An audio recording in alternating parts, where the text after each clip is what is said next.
curious, who was here last Sunday when Barbara told the story, the Buddhist story about the mother whose baby had died and how she dealt with that? Okay, quite a few people. Well, that's good. For those who weren't, I'm going to summarize that story in just a minute, but I wanted to mention that at the beginning that as a father who's lost a child, myself, that story is particularly powerful and particularly poignant. So as I heard it last week, I found myself relating to the mother in the story who was looking for anyone who could bring her child back to life. But of course, no such person exists. So I remember, in my case, I had to rely on you. A bunch of imperfect and deeply loving people who are just like me in so many ways. A group of people, some of whom think too much, some of whom drink too much, some of whom spend their days hurrying about, some of whom spend them worrying about, some who don't always know what to say, others who don't really know how to pray, some who try to explain everything away. Some who could not do anything other than cry, and others who could not help but ask God why. Some who look proud, some who live with shame and blame. Do you know what we call a bunch of flawed, fallible, and fabulous people like this? We call them the church.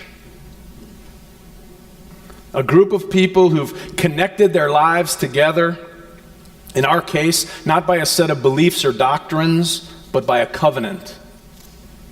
We covenant, help me out, to dwell together in peace, to seek the truth in love, and to help one another. That promise that we make to each other is the connective tissue that holds the body of this church together. We don't ask people to believe alike to be members of this church. We don't ask people to vote alike to be members of this church. We don't ask people to look alike to be members of this church. We don't even ask people to worship alike to be members of this church. But we do ask people to make a commitment to something larger than themselves. We ask them to make a promise to do their part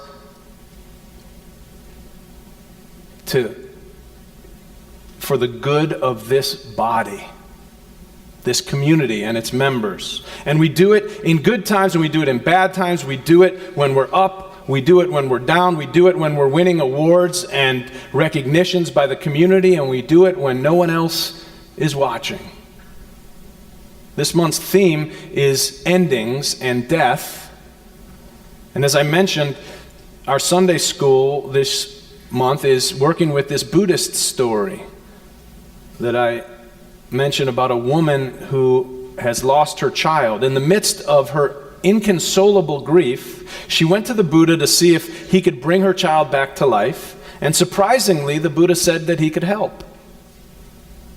To help, he needs her to bring him a handful of mustard seeds from a house in the village. Seems like an easy task, and so hope is on the rise in the mother's heart. But then he explains that it must come from a household that has not been touched by death. And as you heard last week, the mother goes in search of the seeds. She knocks on every door in the village, only to learn that there is no house that has not been touched by death. In the process, she hears story after story of how loss has touched everyone in the community. No matter what you believe, no matter how you vote, no matter what you look like, or how much money you have or don't have in the bank or in the stock market, one thing we all hold in common is the experience of death and loss. The singer Issei Barnwell once said, "My mama used to say, life is like a book except you don't know what page you're on. Most people think they're somewhere in the middle. But as far as we know, we could be on the last chapter, or the last page of the last chapter, or the last sentence of the last page of the last chapter, rounding our way toward the period. We just don't know. So the human condition is that we live in a world of uncertainty. The only certainty is that we are going to die, and the people we love are going to die. We just don't know how or when. It's the most basic and fundamental truth there is of our existence, and it's the one that most of us try not to think about and try to avoid. But as Mark Morrison Reed says, it's not death we should be worried about, it's life. Death is not the worst of all events. We need to fear not death, but life, empty lives, loveless lives, lives that do not build upon the gifts that each one of us has been given, lives that are like living deaths, lives which we never take the time to savor and appreciate, lives in which we never pause to breathe deeply. What we need to fear is not death, but squandering the lives we have been miraculously given. One of the ways people avoid being fully present in life, in the here and now, is that they focus on the afterlife. But we don't know what happens after we die. We have our hopes and our fantasies and our faith, but nobody knows for sure. When a caterpillar enters a chrysalis, does it have any idea what's going to happen? Or that it's going to come out on the other side beautiful and with wings? How would it know? How could it know? There are people sitting in this church this morning who believe with all their hearts and all their minds that there is a heaven on the other side of this door we call death. And there are others who believe in reincarnation and that we live many, many lives until we get it right. And there are others who figure that when we die, we simply go back into the earth and are recycled like everything else as a part of the natural process. And since no one knows for sure, we decided a long time ago in this church that instead of fighting or allowing ourselves to be divided by what we don't really know and cannot know, that we'll come together and unite around what we do know. And one thing that we all know is that we need peace and love and help if we're going to make it through this often beautiful but always uncertain life. As for me, I don't know what happens after we die. And I'm hoping that it's going to be a long, long time before I find out.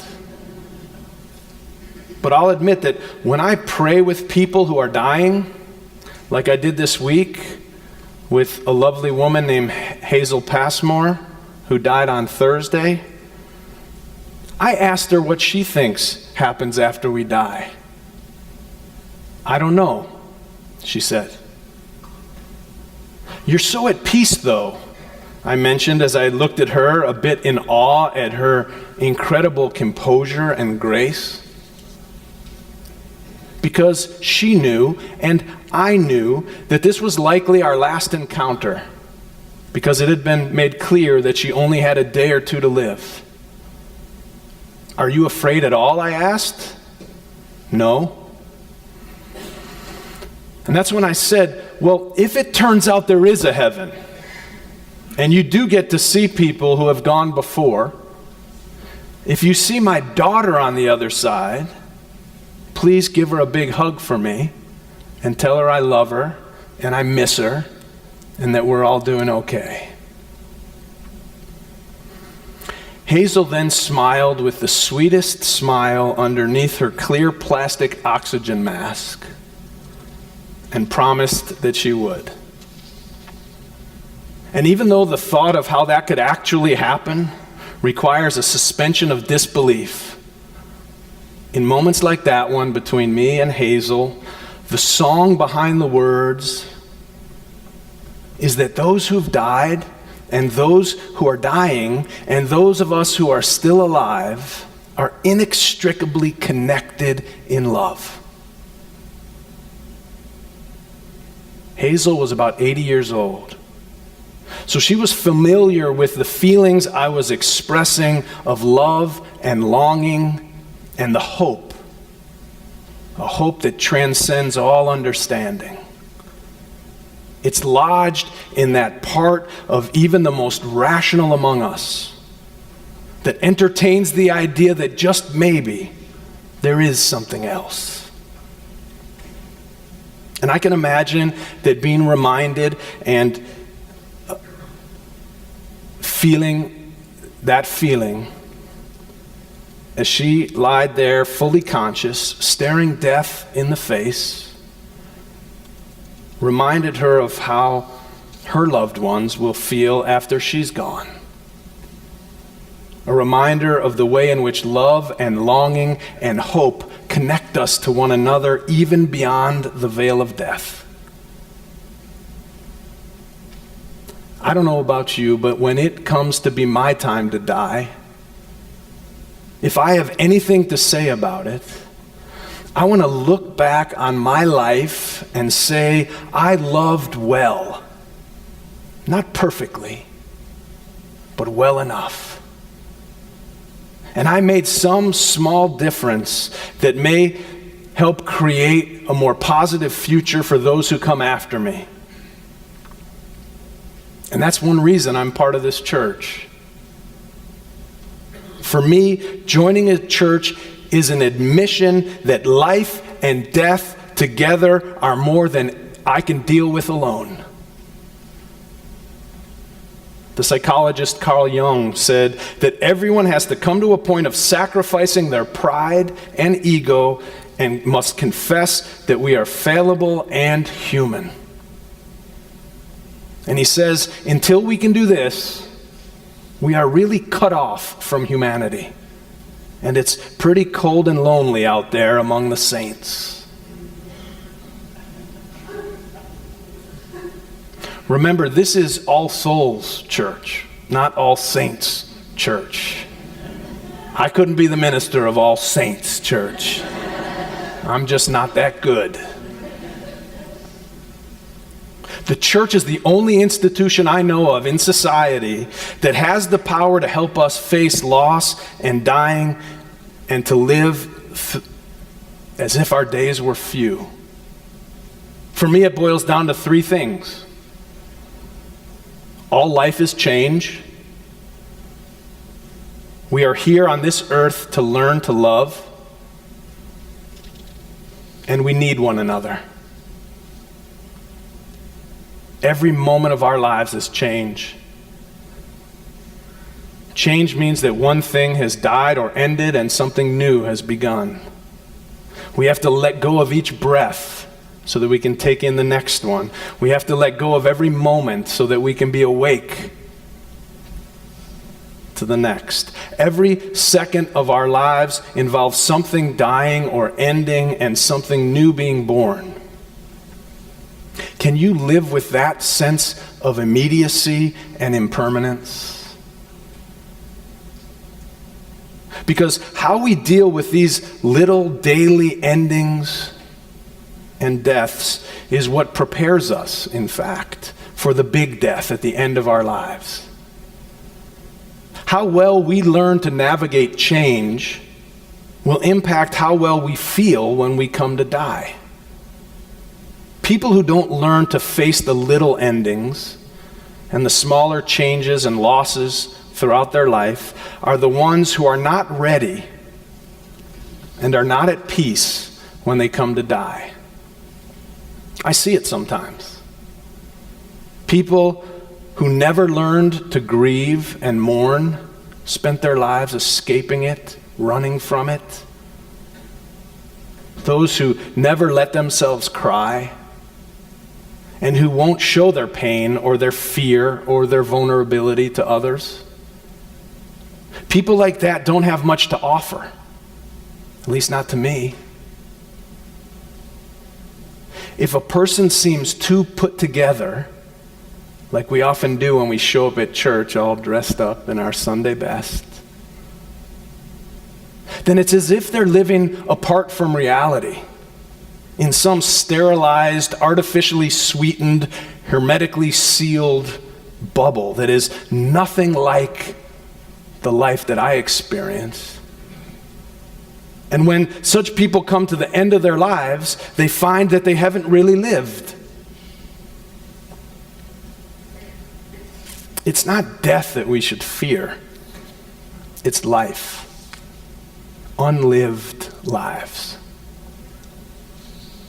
Our church and our community aims to help teach us and support us to live and to learn how to love. We're all trying to learn to love ourselves, to love the people in our lives, to love our neighbors, to love God. And by God, I mean that which is most important and central to you. And we need one another. Reverend Barbara Peskins taught me this, a Unitarian minister. There's a version of the song, "This Little Light of Mine," that has a verse that tells us why we need to let our light shine. It's not for pride. It's not some sense of self-importance or out of a need to be noticed. It says, "This little light of mine, I'm going to let it shine because there's someone down in the valley trying to find their way home." Everyone who lives has to take their turn walking through the valley of the shadow of death. And nobody can walk that lonely path for us. And it's cold and dark and miserable in that valley. And it can seem like there's no way out. And at times it can seem like it's not even worth trying. And those of us who've been down and survived know what it's like. Many of us have walked the path back up and out of the valley of the shadow. Some days in the valley, all you can do is put one foot in front of the other because you cannot see far enough to do anything more than that. Sometimes you just have to get yourself up and put food on the table for the children. And so when we do finally arrive back out and find ourselves standing on that ridge above the valley, our job is to let our light shine, to show others that there is a way out. That's the church. The people who know that we cannot do this alone.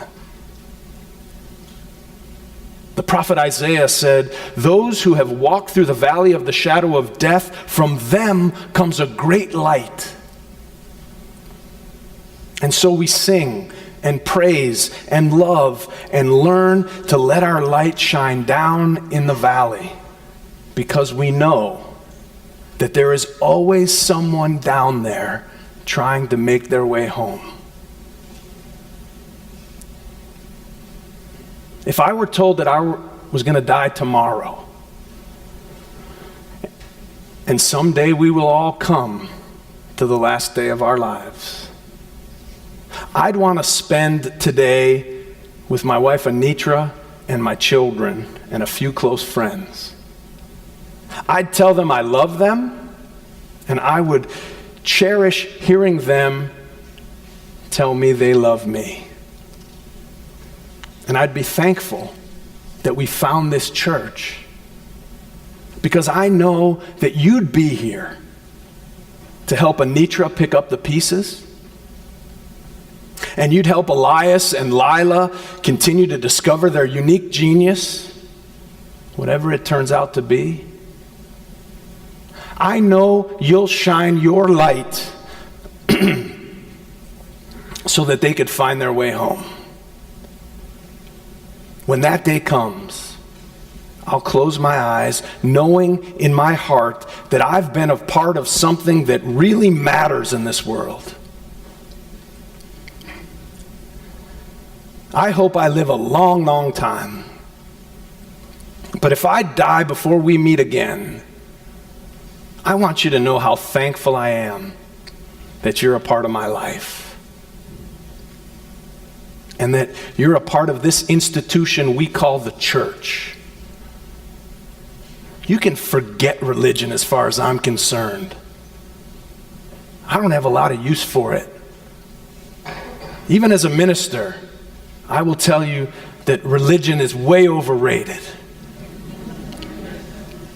But the church, the people who make up a body like this and keep it going generation after generation, that's what it's all about. And I'm glad you're here because I need you and I love you. Amen.